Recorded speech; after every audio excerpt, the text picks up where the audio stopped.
Yo, kali ini admin akan merekomendasikan manhwa PAKU yang anti naif dan berotak senku cuy. Manhwa yang kayak gini nih, pasaran banget. Tapi tetap aja enak ya cuy ya buat dibaca. Oke, daripada diaping mulu, mending langsung aja kita gas bro.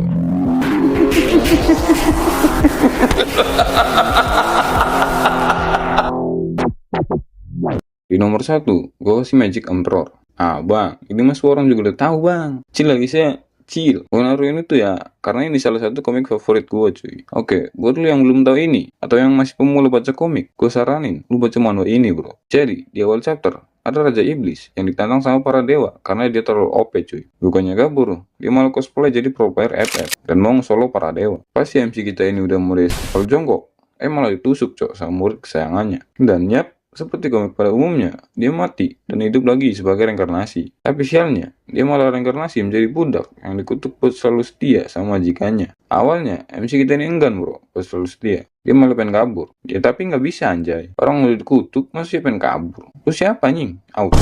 Karena dia nggak bisa kabur, mau gak mau ya harus nempel sama majikannya yang wangi ini cok. Padahal hoki dia, dapat yang wangi. Tapi mungkin emang bukan seleranya cuy. Ya gue juga gak suka sih yang kayak gini cok. Selera gue mah ya yang menurut BTW, si MC namanya Zofan cuy. Biasanya dipanggil Zev sama orang-orang. Tenang, MC anti naif, otak senku, dan overpower ya guys ya. Manhwa ini udah hampir 700 chapteran bro. Kalian bisa baca manhwa ini di web manapun cuy. Oke, kita berlabuh ke nomor 2 ya guys ya.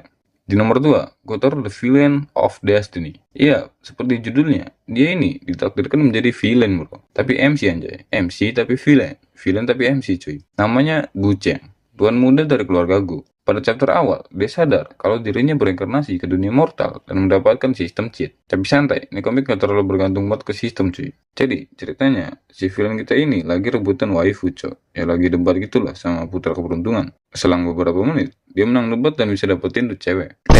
Dia mortal anjir. Karena si putra keberuntungan ini kesel, dia berniat buat balas dendam cuy. Ya lu tau lah nanti hasilnya gimana. Setelah banyak nyiaping, film kita ini langsung bawa tuh cewek ke upper rail. BTW, ini komik kayak ada dunia atas dan dunia bawah gitu bro. Dunia atas upper rail, dan dunia bawah under rail kalau nggak salah. Jadi, si film kita ini berencana buat jadiin ceweknya selir cuy. Setelah itu, gue lupa cok lanjutannya gimana. Intinya, ini film yang ngeburu putra keberuntungan ke seluruh dunia bro. Ya tentu aja, itu misi dari sistem cuy. Menurut gue, ceritanya ini muter-muter terus anjay. Jam film putra keberuntungan, dapat hadiah dari sistem, repeat. Ya gitu-gitu aja terus cok. Tapi anehnya, gue tetap sama suka nih manhwa. Manhwa ini udah hampir 300 chapter bro. Anti naif, manipulatif, dan pastinya overpower cuy.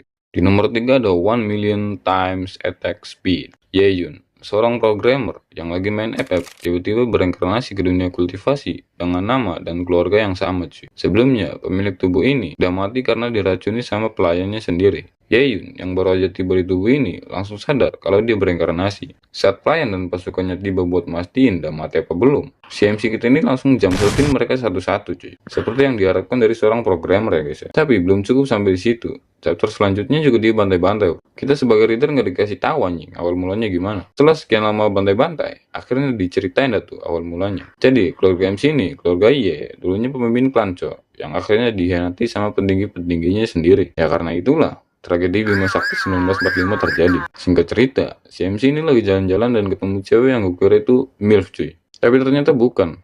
Padahal gue udah berharap anjing. Ternyata dikecewakan. Jadi cewek ini ceritanya lagi dikejar sama para bandit kalau nggak salah bro. Karena MC kita ini pencinta MILF kayak admin, dia langsung bergegas buat nyelamatin tuh cewek. Setelah ngesolo para bandit, si cewek mau ngucapin terima kasih. Tapi si MC malah kabur anjay. Kenapa anjir? Ternyata ada kerusuhan di rumahnya cuy. Dan ya lu tau lah, it's time for MC bantai-bantai. Manhwa ini baru 105 chapteran kalau nggak salah. Anti naif, overpower, dan banyak cewek cantik cuy. Artinya emang gege cuy. Reference Insanity. Bayangin, udah hidup ribuan tahun jadi pro player FF, jadi eksistensi yang paling ditakuti di FF, terus dipaksa mati dan direinkarnasi cuy. Fang Yuan Gaming, seorang kultivator iblis yang terkenal kejam dan tanpa emosi. Dia bukan pahlawan maupun anti-hero, tapi dia pure villain cuy.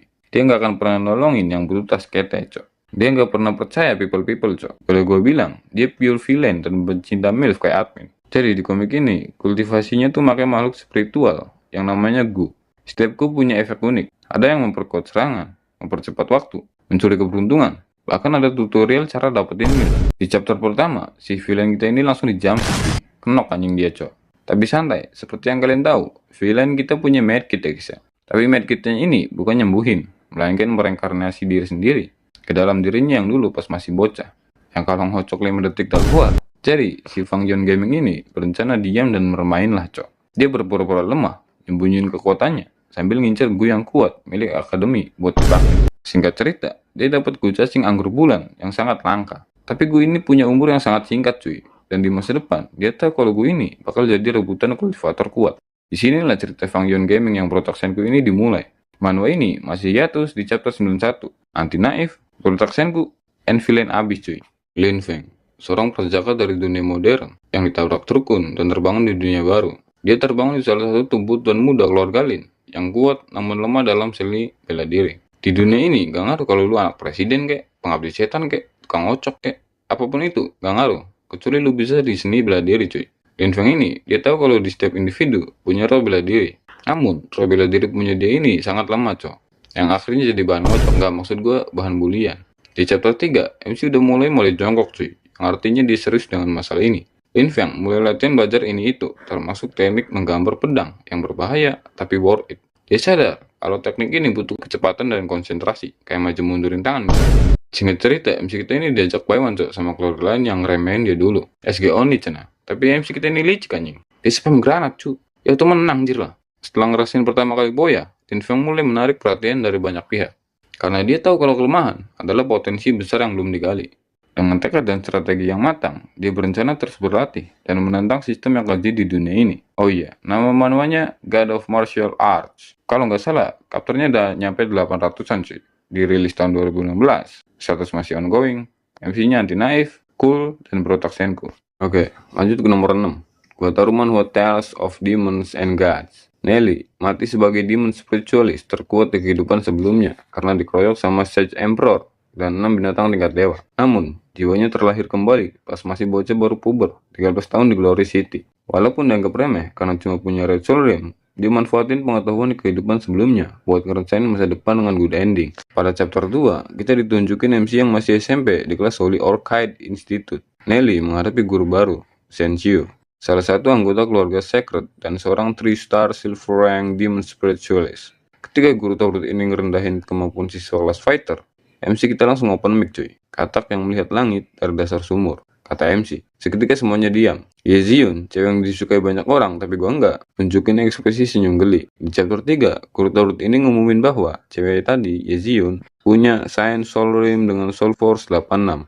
Sedangkan Sei Yue dan Xiaoning Er punya Green Soul Rim dengan Soul Force 78. Mereka bentar lagi naik 1 star bronze rank. Tapi karena MC kita cuma punya Red Soul Rim, dia dianggap cupu, cok. BTW, cara naik 1 star bronze rank tuh harus nyampe 100 Soul Force, guys ya. Pas kelas udah selesai, MC rencanain bikin obat kuat buat naikin Soul Force-nya. Dan nunjukin seberapa berotak Senku-nya dia, cuy.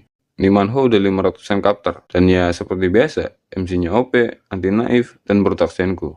Li Tianming, seorang pemuda berbakat dari keluarga Li di kota Ignis Polis. Tapi itu dulu, karena semenjak hewan pendampingnya, kucing petir, jadi cacat, reputasi MC ini langsung anjlok. Dia dibacotin, dibully, dihina, bahkan oleh keluarganya sendiri. Tapi Li Tianming ini langsung mau desat, cok. Di akhir chapter 1, si MC nemuin telur aneh, yang mungkin menurut dia ada kekuatan besar di dalamnya. Pada awal chapter 2, telur tersebut menetas dan muncullah binatang hidup spiritual berbentuk anak ayam yang terlihat kawaii, tapi dia ngaku kalau dirinya ini ayam api chaos. Tianming auto kaget karena makhluk ini sombong dan berbanding jauh dari harapannya. Tapi si MC ngerasa kekuatan yang dulunya hilang muncul lagi. Dia mutusin ngelatih dirinya dengan peliharaan baru ini. Setelah sekian lama berlatih, Tianming ngerasain tanda-tanda kebangkitan kekuatannya. Tapi beberapa orang dari keluarga Li masih ngoceh-ngoceh dan ngeremehin MC. Setelah cukup yakin, Tianming langsung ikut turnamen FF di keluarganya. Dia mau buktiin kalau dia itu player old team. Kayak cerita komik pada umumnya, dia buy one sama yang dulunya ngeremehin dia. Karena MC ini berotak Senku, dia langsung one-hit lawannya, cuy.